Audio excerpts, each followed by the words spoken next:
What's up, people? Welcome back to Give a Shift.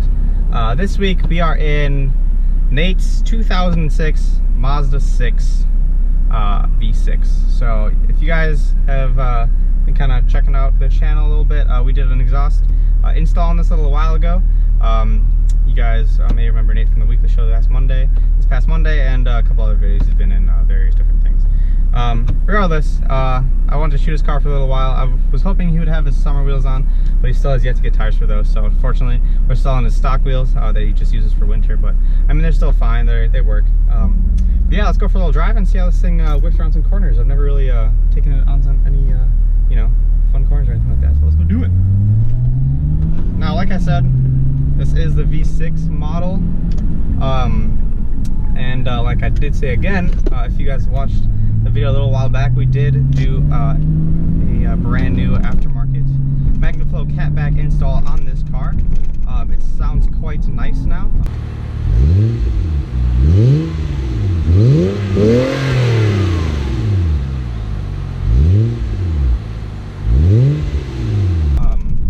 Before we just kind of took off the mufflers and made her scream a little bit like that. But this car also is on lowering springs. I don't remember exactly what brand. I could throw that in the description below.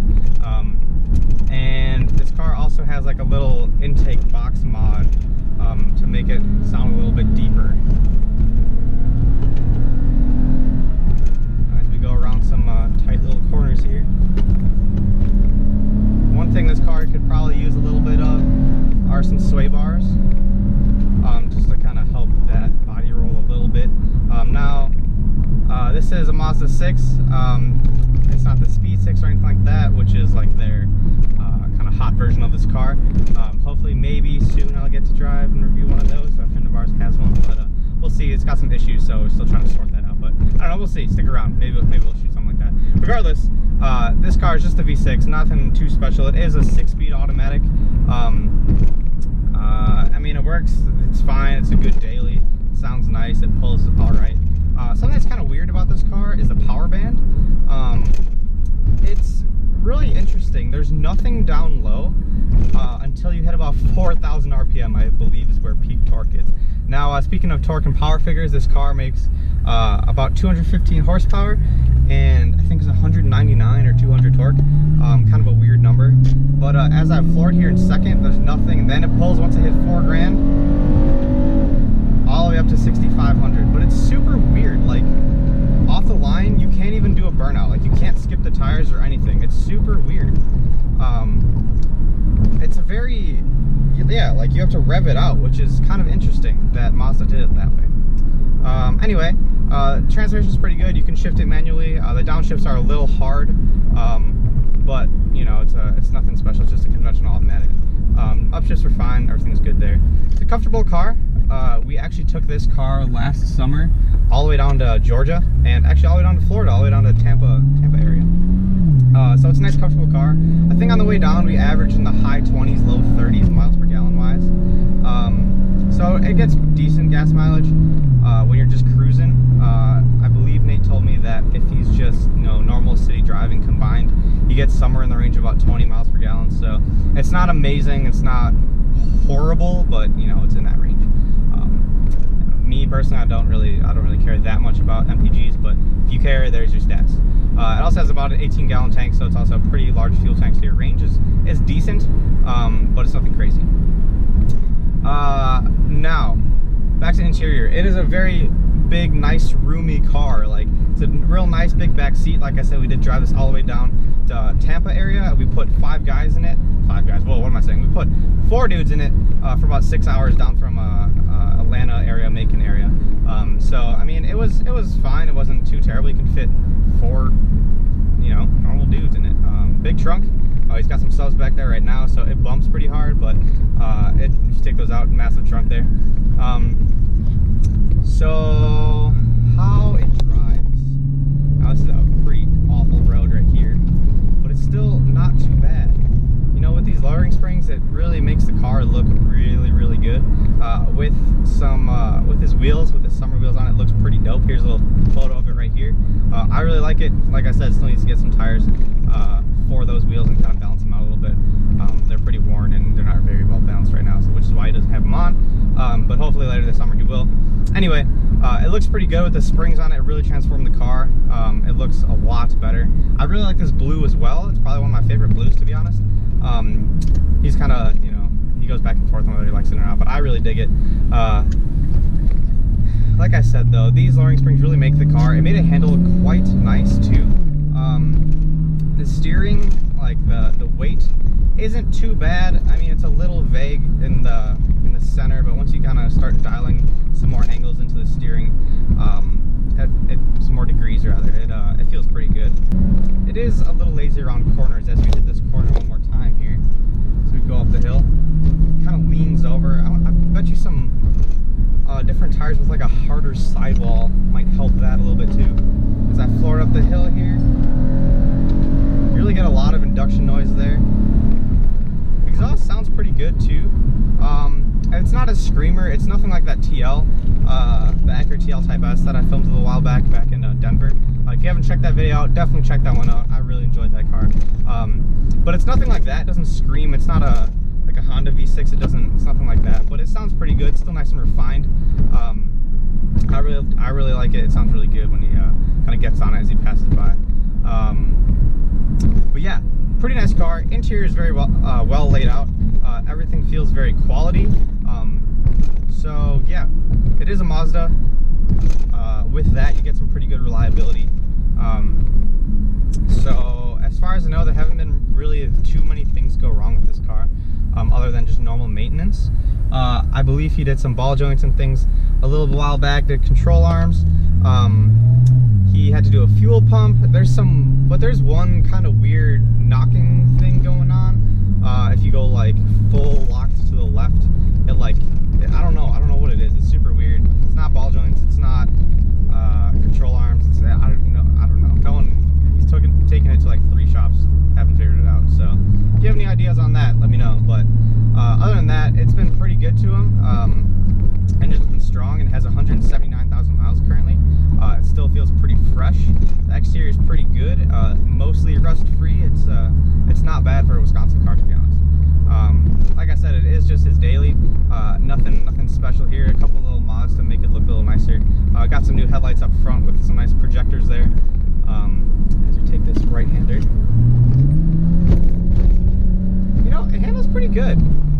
It really does. It's not bad. And Mazdas have always really had really good handling characteristics in all of their cars, whether it's the Miata, which is a fantastic sports car, one of the most popular roadsters in the world, all the way up to their CX-9. You know, they all really drive quite nicely. The steering's all really good in all of them.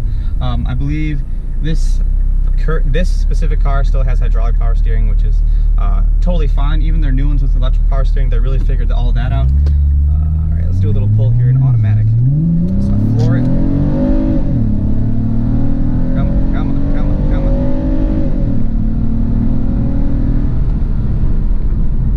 So there's a lot of drama, but not a whole lot of speed.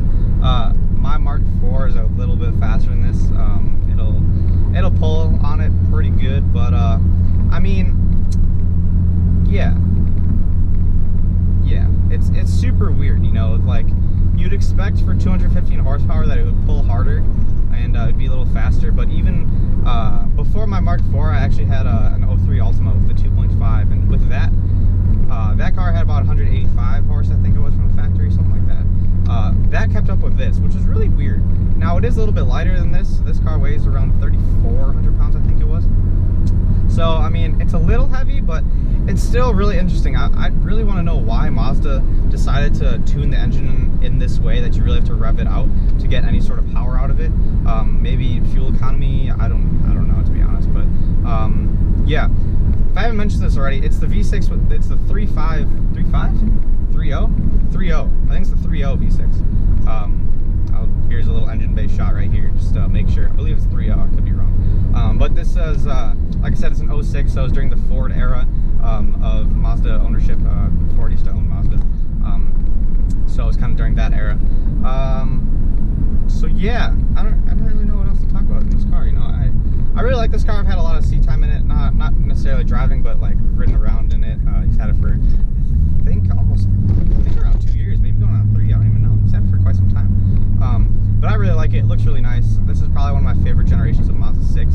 The new one is probably my favorite, but I still really dig this one. I think this one drives really, really good, and it still makes pretty good power. I do wish it was a little faster, but it's leaps and bounds better than the 4-cylinder one. The 4-cylinder one is just absolute trash, especially with the manual. Oh man, that thing is awful. But the V6 is actually quite nice in that sense. So yeah, I really dig this car. It's really good if you guys are just looking for a nice daily that you might want to, you know, make it look a little nice or anything like that. Check out one of these. It's real nice and spacious. It gets pretty good fuel economy. The one thing that Nate does always complain about is that because it's just a normal Mazda 6, there's basically no aftermarket for this car. It's kind of weird. Like, parts that were made for it, you can barely find anymore. Mazda Speed 6 parts don't really fit on it very well. Most of them either require fabrication or just don't fit, period. Things like the hood, you got to get new fenders, obviously new hood, and just like, oh, it's just a nightmare to do all that. But yeah, there's not a whole lot of aftermarket for this car. So if you really want something that's really supported in the aftermarket, maybe the Speed 6 is more up your alley on that. But if you just want something that's like a nice, good looking sedan that you can find reasonably cheap nowadays, I mean, these cars aren't really very expensive anymore. I mean, it's a 10-year-old car now. But even for being 10 years old, it still looks very, very good. It doesn't look dated or anything like that. So I really dig this car. I really like it. Like I said, maybe I'm a little biased because, you know, it's one of my best friend's cars and, you know, stuff like that. But I really dig it. Spent a lot of time in it, like I said. So yeah, if you guys are looking for a nice little daily sedan to carry a bunch of stuff and maybe you got a family, whatever it is, check out a Mazda 6. They're really dope. Even the new ones. The new ones are very nice. Don't get the baby whale one, the weird in-between generation between this one and the brand new one. Ew, terrible. But yeah, cool stuff. Cool stuff. All right, guys, I believe that is it for this review. Thank you so much for watching this quick little review video. I hope you guys enjoyed it. I always like driving this car. I don't really get a whole lot of seat time in it, but when I do, I enjoy it. I miss driving a little, you know, sedan. With my tiny little GTI now. It's fun to drive a bigger car. So thank you so much for watching. If you guys haven't checked out the weekly show, please go back and watch that. Nate is in it. So we talk about some things going on in the news, so definitely check that out. Stay tuned for more videos coming out in the near future. Also, if you haven't, check out my second channel. A new video will be going up hopefully later this week on Friday. It's called Geronimo Productions. I'll link it in the description below. Go check that out. Random videos come to that probably throughout the summer. So yeah, like I said, thank you guys so much for watching. My name's Thomas. This is Give a Shit. See you guys next time.